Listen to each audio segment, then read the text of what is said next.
ಆತ್ಮೀಯ ಸಮಸ್ತ ಕನ್ನಡ ನಾಡಿನ ನಮ್ಮೆಲ್ಲರ ಮಹಾಜನತೆಗೆ ನಮಸ್ಕಾರ. ಸಾರ್ವಜನಿಕರ ಪ್ರಕಟಣೆಗೆ ಸಂಬಂಧಪಟ್ಟಂತೆ 2024 ಹಾಗೂ 25ನೇ ಸಾಲಿನ ಈ ಒಂದು ಕಲ್ಯಾಣ ಕಾರ್ಯಕ್ರಮಗಳಿಗೆ ಅರ್ಜಿಯನ್ನು ಆಹ್ವಾನಿಸಲಾಗಿರುವುದರಿಂದ ಆರ್ಥಿಕವಾಗಿ ಹಿಂದುಳಿದಿರತಕ್ಕಂಥ ಎಲ್ಲ ವರ್ಗದ ಮಹಿಳೆಯರಿಗೆ ಈ ಒಂದು ಕಲ್ಯಾಣ ಕಾರ್ಯಕ್ರಮಕ್ಕೆ ಅರ್ಜಿಯನ್ನು ಸಲ್ಲಿಸಬಹುದು. ಇದರಲ್ಲಿ ಯಾವ್ಯಾವ ಕಾರ್ಯಕ್ರಮಗಳು ಅನುಷ್ಠಾನಗೊಳ್ಳಲಿವೆ ಎಂದರೆ, ಒಂದು ಮನೆ ನಿರ್ಮಾಣ ಹಾಗೂ ಅಮೃತ ಮಹೋತ್ಸವ ಯೋಜನೆಯಡಿಯಲ್ಲಿ ಪ್ಲಾಟ್ ಖರೀದಿಯನ್ನು ಮಾಡಲಿಕ್ಕೆ ಧನ ಸಹಾಯಧನವನ್ನು ನೀಡಲಾಗ್ತದೆ. ಇದಾದ ನಂತರ ಹೊಲಿಗೆ ತರಬೇತಿಯನ್ನು ಪಡೆದಿರ್ತಕ್ಕಂಥ ಮಹಿಳೆಯರಿಗೆ ಹೊಲಿಗೆ ಯಂತ್ರವನ್ನು ಸಹ ವಿತರಿಸಲಾಗ್ತದೆ. ಪೌರ ಕಾರ್ಮಿಕರು ಹಾಗೂ ಉದ್ಯೋಗಸ್ಥ ಮಹಿಳೆಯರಿಗೆ ಎಲೆಕ್ಟ್ರಿಕ್ ದ್ವಿಚಕ್ರ ವಾಹನವನ್ನು ವಿತರಿಸಲಾಗ್ತದೆ.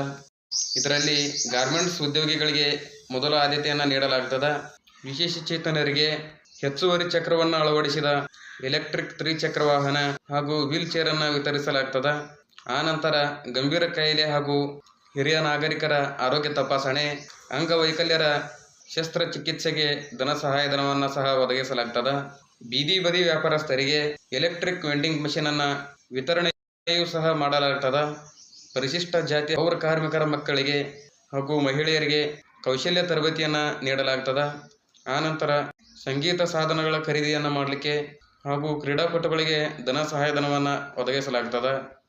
ಆನಂತರ ಸ್ವ ಉದ್ಯೋಗ ವಿಶೇಷಚೇತನರಿಗೆ ಔಷಧಿ ಅಂಗಡಿ ಪ್ರಾರಂಭ ಹಾಗೂ ಆಟೋ ಕಾರು ಖರೀದಿಗೆ ಧನ ಸಹಾಯಧನವನ್ನು ಒದಗಿಸಲಾಗ್ತದೆ. ಆನಂತರ ಪದವಿ ವಿದ್ಯಾರ್ಥಿಗಳಿಗೆ ಲ್ಯಾಪ್ಟಾಪನ್ನು ವಿತರಿಸಲಾಗ್ತದೆ. ಸಂಸ್ಕೃತಿ ಹಾಗೂ ವಿಶೇಷಚೇತನ ವಿದ್ಯಾಸಂಸ್ಥೆಗಳಿಗೆ ಆರ್ಥಿಕವಾಗಿರ್ತಕ್ಕಂಥ ನೆರವನ್ನು ನೀಡಲಾಗ್ತದೆ. ಶಾಲಾ ಶುಲ್ಕವನ್ನು ಮರುಪಾವತಿ ಹಾಗೂ ಉನ್ನತ ವಿದೇಶಿ ವ್ಯಾಸಂಗಕ್ಕೆ ಸಹಾಯಧನವನ್ನು ಒದಗಿಸಲಾಗ್ತದೆ.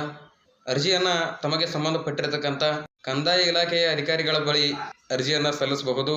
ಅರ್ಜಿದಾರರು ತಮಗೆ ಸಂಬಂಧಪಟ್ಟಿರತಕ್ಕಂಥ ಎಲ್ಲ ಅಗತ್ಯವಾಗಿರ್ತಕ್ಕಂಥ ದೃಢೀಕರಣಗಳೊಂದಿಗೆ ಅರ್ಜಿಯನ್ನು ಸಲ್ಲಿಸಬಹುದು. ಹೆಚ್ಚಿನ ಸಂಖ್ಯೆಯಲ್ಲಿ ನಾಗರಿಕರು ಈ ಒಂದು ಅವಕಾಶದ ಸದುಪಯೋಗವನ್ನು ಪಡ್ಕೊಳ್ಬೇಕು. ಅರ್ಜಿಯನ್ನು ಸಲ್ಲಿಸಲಿಕ್ಕೆ ಕೊನೆಯ ದಿನಾಂಕ 2025ರ ಮೇ 5 ಕೊನೆಯ ದಿನಾಂಕವಾಗಿರ್ತದೆ.